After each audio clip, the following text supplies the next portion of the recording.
होय. गरीब आणि कष्ट करू शेतकरी आहे. मी माझी स्वतःची शेती 3 एकर आहे.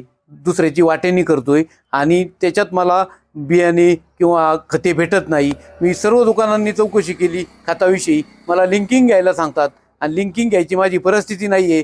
कांद्याला पण भाव नाही आहे आणि सर्व दुकानदार म्हणतात की लिंकिंग घ्या, तुम्हाला युरिया देतो, रासायनिक खतं देतो. पण लिंकिंगची परिस्थिती नसल्यामुळे आम्हाला फार तुटवडा खताचा आलेला आहे. खतच नाही आहे, रासायनिक खतं नाही आहे, युरिया नाही आहे.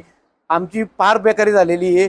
गव्हर्नमेंटनी किंवा शासनाने एकच उपकार करावा शेतकऱ्यांविषयी की लिंकिंग मटेरियल बंद करून दुकानदारांना सांगावा की फक्त तुम्ही आल्या भावात रासायनिक खते व युरिया वाटप करावी. शेतकरी याच्यात खुश राहील. आम्ही कृषी विक्रेते. आम्ही 27 पासनं पूर्ण महाराष्ट्रभर बंद पुकारलेला आहे. त्याचं कारण असं आहे की पहिलं आम्हाला रासायनिक खतं दुकानापर्यंत पोहोचवायची, पण आता काय होतंय, आता 40 ते 45 रुपये प्रत्येक गुणला भाडं लागते. या कारणाने काय होतंय की MRP पेक्षा जास्त दराने आम्हाला खतं येतात. प्लस त्यानंतर युरियाला 2-2.5 लाखाचं लिंकिंग मटेरियल येते. त्यामुळे शेतकऱ्यांना काय वाटतंय की दुकानदार लिंकिंग मटेरियल करतोय, पण लिंकिंग मटेरियल दुकानदार न करून कंपनी आम्हाला पुरवठा करते. त्यानुसार आम्ही पुढं शेतकऱ्यांना पुरवठा करतोय. तर हे शासनाने कमीत कमी लवकरात लवकर बंद करावं.